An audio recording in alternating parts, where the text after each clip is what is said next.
Ungkapan syukur kami naikkan kepadamu Yesus, Tuhan Allah kami yang hidup, Allah yang tidak pernah meninggalkan kami, Allah yang senantiasa ada bersama-sama dengan kami saat ini ya Tuhan. Kami siap mendengarkan kebenaran firman Tuhan. Engkau pakai hamba-Mu yang menjadi sarana berkat hari ini.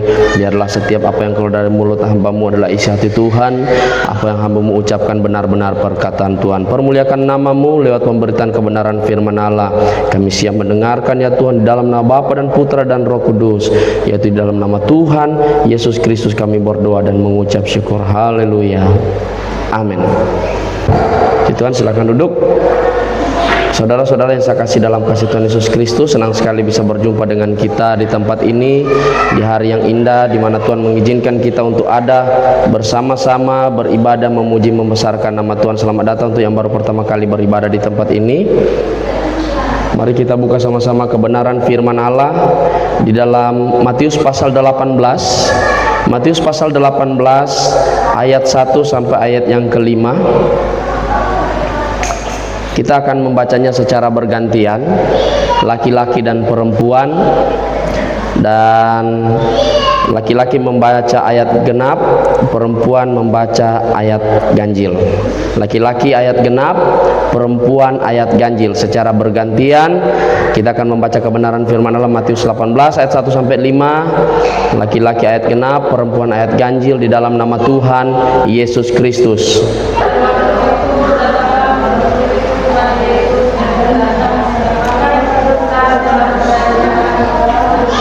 Maka Yesus memanggil seorang anak kecil dan menempatkannya di tengah-tengah mereka.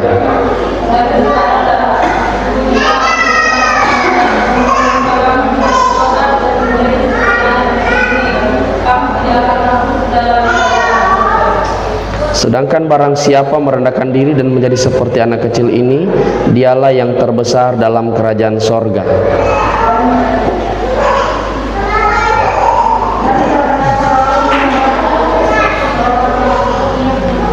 Puji Tuhan. Terima kasih atas kerjasamanya. Saudara, saya kasih dalam kasih Tuhan Yesus Kristus. Dengan sengaja saya membawa kebenaran firman Allah ini karena beberapa hari yang lalu ada namanya HAN, Hari Anak Nasional, saudara. Dunia mengakui bahwa anak pun butuh hari, saudara. Ada peringatan tersendiri. Sebenarnya saya mau katakan lewat kebenaran firman Tuhan hari ini, anak itu, posisi anak itu dalam mata kekristenan itu adalah sesuatu yang spesial, saudara. Ketika terjadi perdebatan antara para murid tentang siapa yang paling besar, saudara, dari sekian banyak yang ada di dunia ini, Yesus mengambil contoh anak kecil. Apa kekurangan contoh Tuhan Yesus, saudara? Saya yakin Tuhan Yesus itu bukan orang bukan manusia yang dengan sembrono memilih memilih contoh. Saya yakin Tuhan Yesus itu dari surga nggak sia-sia datang terus beli contoh. Dan sekian banyak barang di dunia ini, hal di dunia ini, Tuhan mengambil anak kecil untuk mencontohkan siapa yang terbesar dalam kerajaan surga. Ini hal yang luar biasa, saudara. Ketika kita bekerja, siapa yang berjuang untuk jadi yang paling kecil, saudara? Tentunya kita ingin mendapatkan tempat khusus di hati pimpinan kita. Betul atau tidak, saudara? Tidak ada seorang pun dalam karirnya, mau pendidikan kah, pekerjaan kah, atau dalam lingkungan berteman, bersosial, tidak ada seorang pun yang berteman, yang bergaul hanya untuk menjadi yang paling kecil, saudara. Hanya untuk menjadi yang paling hamba. Semua ingin menjadi yang paling besar. Betul atau tidak, saudara? Semua ingin menjadi yang terbaik, saudara. Ada jiwa jiwa bersaing dalam setiap diri manusia. Tidak terkecuali yang dialami oleh para murid. Mereka berjuang, saudara.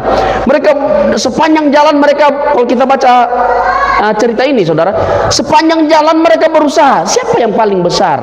Mungkin si Yohanes dan saudaranya bilang begini, kami yang paling besar, karena kami yang lebih dulu dipanggil Tuhan untuk jadi murid. Petrus bilang, oh jangan salah, Kalau bicara yang paling besar, sudah saya lah yang paling besar. Kalau Tuhan ada apa-apa, siapa yang mau bela? Saya loh bodyguard kalian. Oh, Andreas tidak mau kalah. Petrus, jangan sembarang bicara kamu. Kalau nggak ada saya, kamu nggak akan pernah berjumpa dengan Yesus. Karena saya yang memperkenalkan kamu dengan Yesus. Nah, banyak orang Kristen hari ini berusaha untuk menjadi paling besar. Saya tidak akan bicara berusaha menjadi paling besar di hadapan Tuhan. Karena untuk berusaha menjadi paling besar di hadapan Tuhan itu susah, saudara. Saudara harus benar-benar ikut maunya Tuhan, saudara. Dari segi ketaatan, dari segi spiritual, dari segi hal-hal yang baik kita benar-benar. Tapi marilah kita lebih perkecil, saudara. Dalam lingkup keluarga kita, si istri berusaha supaya dapat disayang oleh suaminya. Betul atau tidak? Mulai check out di Shopee. Untuk apa? Mungkin brand-brand kosmetik. Si bapak mulai berusaha menjadi paling tampan di dalam rumah. Mulai ada minyak wangi yang mereknya lidah buaya. Anak-anak berusaha menjadi yang paling utama, apalagi anaknya ada 3 atau 4, saudara. Berusaha menjadi yang terbaik di mata orang tua. Mulai kalau dia perempuan, mulai kalau ada maunya dia mulai cuci piring di rumah. Kalau anak yang kecil, kalau dia laki-laki seperti anak saya Iel itu, kalau ada maunya dia mulai pegang kepala mamanya. Mama sakit kepala. Berusaha untuk menjadi yang terbaik, saudara. Manusia itu merupakan makhluk yang secara naluri berusaha untuk menjadi yang terbaik. Tidak salah, saudara, menjadi yang terbaik. Tetapi dalam kerajaan sorga, Yesus mengambil contoh seorang anak. Apa sih spesialnya anak ini, saudara? Kenapa seorang anak itu menjadi figur yang tepat untuk menggambarkan yang paling besar dalam kerajaan sorga, saudara? Saya mencoba mencari tahu, saudara. Hal yang pertama yang dapat diteladani dalam seorang anak kecil itu, Yesus berkata dalam ayat yang ketiga, saudara. Maaf, ayat yang keempat dia bilang begini, sedangkan barang siapa merendahkan diri dan menjadi seperti anak kecil ini, dialah yang terbesar dalam kerajaan sorga. Hal yang pertama dalam diri anak kecil yaitu kerendahan hati, saudara. Kenapa saya mau katakan seperti ini? Anak kecil yang tidak pernah terkontaminasi dengan egoisme orang tua, dia tidak akan pernah memilih teman. Betul atau tidak, saudara? Kenapa anak itu jadi suka memilih teman? Pasti orang tuanya doktrin. Nggak mungkin tidak, saudara. Anak kecil itu nalurinya berteman, saudara. Dia nggak peduli temannya itu kudisan. Dia nggak peduli temannya itu ingusan. Dia nggak peduli, saudara. Dia memiliki hati yang tulus, kerendahan hati. Bahkan dia rela dinaiki temannya di belakang. Saya punya murid, saudara, saya tidak akan sebut namanya. Sebutlah Bunga, saudara. Dia punya kebiasaan kalau main, saudara. Dia kepengen supaya diikutkan main, saudara. Dia selalu jadi yang paling rendah. Dia rela dinaiki temannya di belakang. Dia rela jadi anak bawang. Kalau giliran sembunyi-sembunyi, dia rela yang jaga terus. Wah, padahal dia disepelekan sama teman, tapi dia cari temannya, rendah hati, saudara. Mereka memiliki hati yang polos. Alkitab katakan barang siapa menjadi seperti itu, dia yang punya kerajaan sorga. Amin. Bapak ibu semua, saudara-saudara yang saya kasih dalam kasih Tuhan Yesus Kristus, mau menjadi orang yang memiliki kerajaan sorga, paling besar dalam kerajaan sorga, hati kita, saudara. Jadilah seperti hati anak kecil. Selain itu, saudara, dia memiliki hati yang sangat kecil. Ini merupakan satu kunci untuk masuk dalam kerajaan sorga, menjadi yang terbesar dalam kerajaan sorga. Dalam kata lain, ini tentunya sudah ada dalam kerajaan sorga. Betul atau tidak, saudara? Tidak mungkin saudara menjadi yang paling besar kemudian saudara masih di luar. Saudara harus ada di dalam dulu baru jadi yang paling besar. Kerendahan hati inilah yang dimiliki oleh anak kecil. Dia nggak peduli Anda setinggi apapun jabatannya, dia akan panggil Anda Om. Bahkan mungkin dia panggil Anda Hey. Dia nggak peduli kamu rakyat jelata, rakyat melata, rakyat merana. Dia nggak peduli, saudara. Anak kecil itu nggak peduli. Dia nggak peduli itu presiden atau dia akan mengungkapkan isi hatinya dengan tulus. Ini anak kecil, saudara. Hal yang kedua yang harus dipelajari dalam diri seorang anak kecil yaitu ketergantungan, saudara. Anak kecil ini, saudara, dia tidak bisa hidup sendiri. Betul atau tidak, saudara? Dia tidak bisa hidup sendiri. Dia sakit harus diurus. Tidak mungkin tiba-tiba kan saking marahnya orang tua selalu ngomong gini, hehe, dengar-dengaran, nanti kalau kamu sakit mama biarin kamu. Saya mau tanya, anak sakit mama biarkan? Nanti kalau kalian sakit, suruh dokter suntik di mata. Anda tega anak Anda disuntik di mata sama dokter? Anak itu memiliki ketergantungan, saudara. Dia tidak bisa hidup tanpa orang lain. Dari lahir dia harus bergantung. Sekalipun kadangkala dia menjengkelkan, saudara. Makhluk yang paling menjengkelkan dalam rumah itu anak-anak, saudara. Bahkan dia lebih menjengkelkan dari bapak-bapak, bahkan dari ibu-ibu. Makhluk yang paling menjengkelkan. Tapi kenapa ya? Setiap tidur dia harus ada di ketek bapaknya. Betul atau tidak, saudara? Saya mau tanya, orang tua yang agak keras ke anak-anak seperti saya, kalau salah dikit tas-tas gitu, saudara, sudah berapa kali saudara pukul anak saudara? Oh, tidak terhitung. Wah, luar biasa. Tapi saya mau tanya, sesakit apapun cambukan yang kita berikan ke anak itu, seberapa banyak saraf otak yang kita putus karena kita menekan psikologi mereka, saudara? Hati-hati, saudara. Ketika saudara marah, banyak saraf yang putus di otak mereka. Itu mereka mungkin dendam, mereka jadi apatis anaknya. Tapi saudara, serusak itu diri mereka oleh orang tua, tidak pernah mereka tidak tergantung kepada orang tua, saudara. Selalu saja kalau sakit, mama, papa. Itu anak-anak. Ini yang Tuhan ingin kita belajar dari anak kecil. Seberapa hebat pun kita dalam dosa, seberapa kuat pun kita memiliki jabatan, ingat, ketergantungan kita kepada Tuhan harus ada, saudara. Amin. Untuk menjadi orang yang paling besar di dalam kerajaan sorga, kita harus menjadi orang yang tergantung sepenuhnya, saudara. Memiliki ketergantungan secara ilahi kepada Tuhan. Hal yang ketiga, saudara, yang harus dipelajari dalam diri anak kecil ini, yaitu keterbukaan, saudara. Keterbukaan. Anak kecil ini, saudara, bohong pun mereka jujur. Betul atau tidak, saudara? Dalam kebohongan pun mereka jujur, saudara. Pulang sekolah dia bilang begini, saudara, tadi loh bu guru bilang begini, mama langsung emosi. Hah? Apa itu? Karena mereka terbuka, saudara. Mereka tidak bisa melihat bahwa ini bisa memicu perang dunia kedua, saudara. Anak-anak itu tidak punya saringan itu, saudara. Mereka tidak peduli dunia mau kiamat, dunia mau perang, apa yang mereka mau bilang, mereka bilang, saudara. Dia nggak tahu ini mama sementara nggak mood, tiba-tiba dia ke rumah, dia bilang, ibu guru tadi ngapain? Oh, mama langsung memicu perang dunia kedua, mama. Langsung datang ke sekolah marahin gurunya. Anak-anak itu nggak tahu itu, saudara. Ini yang harus kita pelajari dalam kehidupan anak kecil. Di hadapan Tuhan, untuk menjadi orang yang terbesar dalam kerajaan sorga, kita harus memiliki keterbukaan, saudara. Amin. Terbukalah kepada Tuhan, jangan terbuka di tetangga, saudara. Saya suka media sosial. Saudara bisa lihat status-status saya, saudara. Tapi jangan terlalu terbuka dengan media sosial. Beberapa waktu yang lalu saya sempat bahas tentang algoritma yang ada di internet. Ini ada Pak Budi, bisa cross check. Pak Budi ahlinya ahli, saudara. Core of the core. Di internet itu namanya algoritma. Saudara terlalu terbuka di media sosial, saudara, dia akan menciptakan sebuah profil tentang kita, saudara. Sehingga ketika orang mencari tahu kita, dia bakal tahu kelemahan siapa kita, kepribadian kita seperti apa. Betul Pak Budi? Betul, saudara.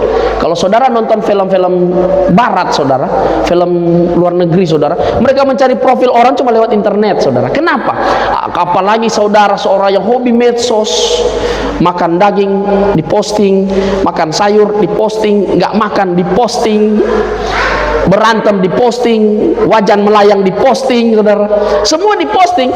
Internet akan membuat sebuah algoritma. Ketika seorang mencari figur yang tepat untuk mungkin ditipu atau mereka akan menemukan Anda, saudara. Terbuka boleh, tapi yang dimaksud dengan keterbukaan, anak-anak itu keterbukaan. Tapi mereka itu terbuka, apapun yang mereka ingin katakan, mereka sakit, mereka ngomong, mereka nggak suka, mereka pasti ngomong. Allah juga menginginkan orang-orang Kristen seperti itu di hadapan Tuhan, saudara. Jangan hanya karena ada ucapan syukur hari ulang tahun baru saudara datang berdoa kepada Tuhan, sementara sakit saudara tahan sendiri. Cuma begini lagi, masa mau sampaikan kepada Tuhan? Jangan salah, saudara. Semua yang ada dalam hidup kita, kita harus syukuri, saudara. Nanti dapat berkat, baru saudara ingat Tuhan. Ketika saudara dapat berkat kecil, ingat Tuhan. Dapat berkat besar, saudara tidak ingat Tuhan. Ingat, saudara, keterbukaan itu adalah kunci untuk menjadi orang yang besar di hadapan Tuhan, menjadi orang yang terbesar dalam kerajaan sorga. Hal yang terakhir, saudara, hal yang terakhir yang dapat dipelajari dari seorang anak kecil seperti yang diajarkan oleh Tuhan Yesus, yaitu kesederhanaan, saudara. Saya ingat dulu masih kecil, saudara, saya waktu pertama kali sekolah, celana saya besar, saudara. Baju kebesaran, topi kebesaran, terus sabuknya itu nggak tahu miring kemana. Ada anak-anak yang protes, saudara. Bahkan mereka dengan bangga ke sekolah. Bedaknya ada Pulau Kalimantan, ada Pulau Jawa di sini. Dia nggak malu, saudara. Itu kesederhanaan. Dia nggak protes ke siapa-siapa. Ini anak kecil, saudara. Didandani seperti apa oleh mamanya, keningnya setebal garis khatulistiwa pun dia nggak protes, saudara. Karena dia tahu ini kesederhanaan. Mau dipakaikan baju jelek, baju bagus, dia nggak protes. Yang penting baju baru, baunya masih bau dus. Dulu saya ingat betul masih kecil, saya kepengen ada celana yang dulu waktu saya SMP itu, saudara. Tahun berapa? 2000-an. 2000, saudara. Yang 2000-an berarti kita seumuran, saudara. Siapa yang 2000-an SMP, saudara? Yang tahun 2020, 2000, 2001, 2002, 2003 yang SMP, angkat tangan. Bapak Ibu. Ada? Yang SMP-nya tahun 2000-an. Pak Betam? Tahun berapa SMP? 2003. Oh, seumuran lah kita. Saya SMP itu kelas 1 itu 2000, saudara. Saya kepengen sekali ada dulu celana yang hitam itu dan banyak kantongnya, depan belakang itu. Terus agak lebar ke bawah. Teman-teman saya pakai itu. Sapu jagat, saudara. Saya kepengen beli itu, saudara. Mama saya nggak bisa beli. Dia nggak nyampe lama itu, musimnya itu seperti musim buah, saudara. Dia nggak nyampe 3 bulan. 3 bulan kemudian semua sudah nggak pakai, saya pakai sendiri, saudara. Dengan bangganya saya ke sekolah, padahal musimnya sudah lewat, saudara. Pas saya pakai itu, ganti musim, sepatu yang kayak boot itu, saudara, terus ada nyalanya di bawah, saudara. Itu waktu saya SMP. Teman-teman sudah pakai itu, saya ketinggalan lagi. Saya tuntut mama saya. Mama saya cari uang aja. Mereka sudah lewat musim, saya pakai, saudara. Saya nggak malu. Kenapa? Karena saya anak-anak, saudara. Kesederhanaan itu ada dalam diri. Bukan kesederhanaan, saya tidak bicara cara berpakaian. Kesederhanaan itu merupakan sikap, saudara. Kesederhanaan itu bukan cara berpakaian, saudara. Kesederhanaan itu sikap, perilaku orang, saudara. Percuma saudara pakai baju sobek-sobek kalau saudara itu suka menjelekkan orang lain. Nggak sederhana namanya itu, saudara. Kesederhanaan itu sikap. Jangan saudara selalu identikan kesederhanaan itu, kita harus pakai baju yang murah. Enggak, saudara. Kesederhanaan juga bisa terbentuk dengan baju yang mahal. Betul atau tidak, saudara?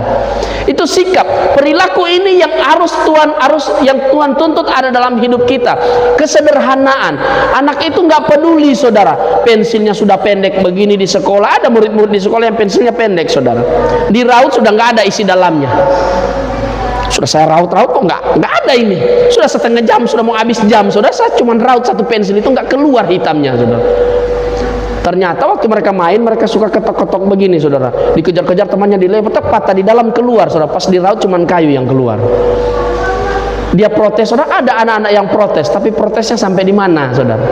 Besok lagi dia pergi. Dia bahkan dengan sederhananya, saudara, ada pewarna. Saya cerita kenyataan, saudara. Siapa yang bawa pewarna? Anak itu geleng kepala, nggak ada. Saya bilang pinjam temannya, dia nggak malu, dia pergi pinjam, saudara. Itu anak-anak, saudara.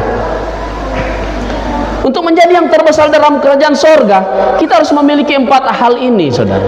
Kita harus rendah hati, saudara. Ingat, rendah hati itu bukan rendah diri. Karena pendeta bilang harus rendah hati, oke lah, nggak apa-apa, injak saya. Bukan begitu, saudara. Kerendahan hati itu bukan berarti saudara rela diinjak-injak batang lehernya, saudara. Bukan. Kerendahan hati itu adalah mengakui kesalahan dan menerima kelebihan orang lain. Itu kerendahan hati, saudara. Kalau salah, mengaku salah, minta maaf. Kalau selama itu tidak salah, ya bolehlah saudara sedikit ngeyel. Tapi kalau sudah salah, jangan bikin malu diri, saudara. Nggak rendah hati itu. Ketika ditegur, kalau itu benar, ya terima saja. Kalaupun saudara nggak suka, jangan dibantah, saudara. Oke, sudah siap. Pergi saja dan renungkan baik-baik. Menjadi orang yang ketergantungan penuh kepada Tuhan itu tidak mudah. Nggak makan berdoa, sehat berdoa, sakit juga berdoa. Itu ketergantungan kepada Tuhan. Amin. Ketika kita punya waktu untuk bersama dengan Tuhan, misalnya contoh ibadah, berdoa, pakai itu untuk Tuhan, saudara. Karena itu bukti ketergantungan kita pada Tuhan. Contohnya di rumah tangga, saudara. rumah tangga yang punya kebiasaan makan bersama, saudara. Karena kita orang sibuk, saya tanya itu, saudara. Siapa di sini yang di rumah tangganya ada momen di mana duduk bersama-sama di meja makan? Siapa, saudara? Pak Ivan sama Bu Hani karena berdua. Itu Bu Budi sama siapa lagi yang punya momen duduk bersama? Entah lain duduk di meja makan karena kita sini sibuk lesehan, lain di depan pintu, lain sementara pegang HP, tapi duduk bersama, saudara. Momen itu, saudara, merupakan salah satu contoh momen ketergantungan, saudara. Istri saya, saudara, saya harus berikan kesaksian, saudara. Saya kalau pulang kerja, saudara, dia belum makan, saudara, dia tunggu saya pulang. Kadang-kala kalau saya pulang terlalu nggak ada komunikasi, dia marah-marah sambil pusing-pusing. Kok lama sekali kamu di sekolah? Ini sudah jam 4:30 kok baru pulang. Kok kamu kenapa? Ini sudah pusing. Ya kalau pusing tidur. Saya belum makan dari tadi tunggu kamu. Wah, sampai begitunya, saudara. Ada istri begitu, saudara. Jangan ikut istri saya, saudara, nanti sakit. Bukan ketergantungan seperti itu, saudara. Tapi bagaimana ketergantungan itu bisa diilustrasikan seperti seorang suami. Kalau lama ketemu istri itu, saudara, dia pasti kangen, saudara. Itu namanya ketergantungan. Istri lama ketemu suami, dia pasti kangen, saudara. Pak Budi ketawa, saya sekali itu. Bu Simbolon juga tepuk dada, saya sekali itu. Pak Simbolon kok nggak pulang-pulang, saya telepon sama Rain dia ini. Kok lama sekali di Malloy. Lama sekali ini, yang lain sudah pulang ke kamu. Tenang, aku singgah mancing dulu ini. Kalau Pak Marianus nggak usah tanya, itu pasti kalau lama nggak ketemu itu gelisah di atas mobil. Lama sekali ini. Pokoknya saya pantau, di status ini ciri-ciri itu ketergantungan, saudara. Lama nggak lihat suami, rasanya kayak nggak ketemu, kayak pacaran. Itu ketergantungan namanya, saudara. Anak-anak ketika dia nggak lihat orang tuanya dalam waktu 2 jam terus dia cari, itu ketergantungan. Itu namanya ketergantungan. Nah, kepada Tuhan 1-2 jam bisa 1 hari saja kita berdoa kepada Tuhan, tidak bicara dengan Tuhan, kita rasa ada yang kurang. Itu namanya ketergantungan, saudara. Amin. Dalam sebulan saya tidak ibadah 1 kali, rasanya apa? Itu namanya ketergantungan, saudara, kepada Tuhan. Kok saya ini jadi begini? Itu namanya ketergantungan. Ketergantungan adalah ketika kita tidak lihat dia, kita tidak bersama dengan dia, kita tidak merasakan lagi atmosfernya, kita rasa ada yang kurang. Itu namanya ketergantungan, saudara. Dan yang ketiga, keterbukaan. Apapun diomongkan kepada Tuhan, saudara, Tuhan Maha Pendengar. Tuhan bilang begini, dan ketahuilah aku menyertai kamu sampai kepada akhir zaman. Ada Roh Kudus bersama dengan kita. Dia seorang yang diutus Tuhan, namanya Parakletos, orang yang berbicara di samping, seorang konselor. Dia siap mendengarkan semua keluhan kita. Amin. Datang dulu berlutut, bilang dulu ke Tuhan, baru bilang ke tetangga. Ada masalah di rumah tangga, berantem sama istri, sama suami, jangan langsung lari. Ibu tolong saya, suami saya begini. Jangan dulu, saudara. Nanti kalau kamu cari suami, jangan seperti suami saya, ya. Itu nasihat-nasihat orang tua ke anak muda biasanya. Cari yang jangan kayak gitu, biar ganteng, pokoknya biar jelek, yang penting bagus sifatnya. Itu nasihat-nasihat lawa, saudara. Tapi kalau saya pernah nasihat ke teman-teman yang masih muda, saya bilang ini, kalau cari pasangan, jangan cuma cari yang ganteng, cari perilaku yang bagus. Diprotes saya, enggak bisa, harus ganteng. Lalu saya, oke, silahkan. Itu pilihan kita, tetapi keterbukaan itu penting. Dan yang terakhir, kesederhanaan, saudara. Ingat, saudara, jangan selalu kesederhanaan itu melekat dengan cara berpakaian. Jangan, saudara. Karena pendeta bilang sederhana, jadi kalau ada jadwal ibadah di rumah, enggak usahlah kita pel-pel terlalu bersih. Ini pendeta datanglah ke gubuk kami sederhana. Itu bukan sederhana, saudara. Sederhana jangan identikan dengan hal-hal yang murah, hal-hal yang sepele. Jangan, saudara. Karena sederhana, pendeta bilang sederhana, oke, kita ke gereja pakai sandal jepit. Kita ke gereja pakai pakai kaos dalam. Nggak mungkin, saudara. Kesederhanaan itu bukan seperti itu. Kita harus tampil di hadapan Tuhan. Kesederhanaan itu identik dengan keinginan untuk tidak selalu memperoleh kekuasaan, saudara. Jadi kesederhanaan itu tidak haus kekuasaan, tidak mau menjadi terlalu menonjol, tidak mau menjadi paling besar. Dia pokoknya kerendahannya nampak dalam kehidupannya sehari-hari. Saudara, saya kasih dalam kasih Tuhan Yesus Kristus. Kesederhanaan juga nampak dari cara kita tidak membandingkan diri dengan orang lain, saudara. Ingat, saudara, Farel bilang ojo dibanding-banding ke, saudara. Ibu-ibu, wanita akhir zaman seringkali membandingkan dengan orang lain. Hati-hati bapak-bapak, kalau ibu-ibu sudah sering melihat cermin, sudah ada perbandingannya pasti. Gimana ya artis itu dia bisa begini? Jangan membanding-banding, karena sikap sederhana itu adalah sikap tidak membandingkan diri dengan orang lain, saudara. Terima diri apa adanya, saudara. Saya ingin jadi seperti dia, itu bukan sikap kesederhanaan, saudara. Sikap kesederhanaan adalah menunjukkan siapa diri kita, saudara. Saya tidak akan pernah berusaha untuk jadi Michael Jordan, saudara, karena itu tidak mungkin. Michael Jordan sepatunya aja hampir setengah badan saya, saudara. Bisa jadi tongkat kalau ke saya, Michael Jordan itu. Saudara saya kasih dalam kasih Tuhan Yesus Kristus, di akhir khotbah saya beberapa waktu yang lalu, saya hobi nonton bola, saudara. Dulu hobi main bola, sekarang hanya hobi nonton bola, saudara. Main bola sudah nggak mampu. Saya nonton bola Piala AFF U23, saudara. Indonesia lawan Thailand. Wah, itu musuh bebuyutan, saudara. Di semifinal AFF.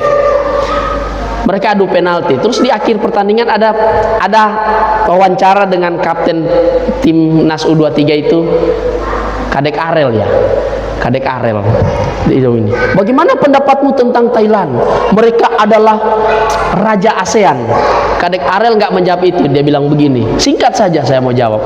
Kalau mereka raja ASEAN, Indonesia adalah calon raja ASEAN. Oh, ini sikap sederhana sebenarnya, saudara, bukan sombong. Dia tidak berusaha membandingkan dengan yang lain, saudara. Banyak orang Kristen mau setia beribadah, mau setia melayani, dia pakai patron orang lain, saudara. Saya kalau melayani mau seperti dia. Saya kalau mau menyanyi singar harus seperti dia, bibirnya monyong begini, monyong begitu. Dia mencoba membandingkan, itu bukan sikap sederhana, saudara. Menjadi orang yang paling besar di hadapan Tuhan, marilah kita tampil apa adanya di hadapan Tuhan. Amin. Kita mau bersikap terbuka di hadapan Tuhan. Kita mau bergantung sepenuhnya kepada Tuhan dan memiliki kerendahan hati. Dari atas mimbar ini saya ucapkan selamat Hari Anak Nasional, saudara. Kepada anak-anak yang hebat, anak yang luar biasa, titipan Tuhan. Tuhan memberikan kita sebuah titipan yang berharga. Mereka menjadi pembelajaran bagi orang tua bahwa untuk menjadi yang terbesar, lihat anak-anaknya. Beberapa waktu yang lalu di akhir khotbah saya agak tersinggung, saudara, dengan sebuah video. Video ini bilang begini. Berapa kali kita merajam anak kita, memukul anak kita dengan cemeti. Berapa kali kita mendikte dia sehingga kejiwaannya terganggu, sehingga anak itu kelihatan dendam kepada kita. Tetapi ingat, karena mereka anak-anak, saudara. Semuanya ini untuk guru. Karena mereka anak-anak, maka berapa kali pun mereka dibuat seperti itu, disakiti hati mereka, karena mereka anak-anak, mereka tetap datang dan selalu memeluk kita, saudara. Saya ingat betul, saya tipe orang tua yang keras. Tapi yang saya heran, sejahat apapun kita kepada anak-anak, dia masih bisa datang. Dedi, masih bisa cium saya. Saya sampai, kok bisa ya? Apakah saya bisa seperti itu kepada tetangga yang marah ke saya, saudara? Ibu-ibu, bapak-bapak bisa kepada tetangga? Saya nggak mau lupa. Sampai liang lahat saya nggak lupa. Tapi belajar kepada anak kecil, mau ibu pukul pakai apapun, dibanting pakai apapun, dia malamnya dia bilang, nggak mau, saya mau tidur sama mama. Dia harus cari ketek mamanya, saudara. Kenapa, saudara? Itulah anak-anak. Hari ini jika mungkin saudara masih melihat tetangga sebagai Rusia, saudara, musuh bebuyutan saudara, coba saudara senyum dikit, biarpun agak susah ketarik urat senyum di sini. Memang susah senyum di hadapan lawan, saudara. Saudara punya orang yang paling saudara benci di sini, saudara. Coba saudara berusaha senyum di hadapan dia. Agak susah, agak kencang di sini. Susah ketarik urat senyum di sini. Susah memang. Tapi itu tuntutan Tuhan lewat kebenaran firman Allah. Mari kita menjadi seperti anak kecil. Kita mau berusaha menjadi yang paling besar di hadapan Tuhan. Amin. Jangan bersaing, saudara. Saudara bersaing di hadapan Tuhan tidak akan jadi yang terbesar. Kita harus menjadi orang-orang seperti anak kecil, saudara. Amin. Tuhan bilang, barang siapa tidak menjadi seperti anak kecil, dia tidak akan layak untuk masuk kerajaan Allah. Mari kita tundukkan kepala kita.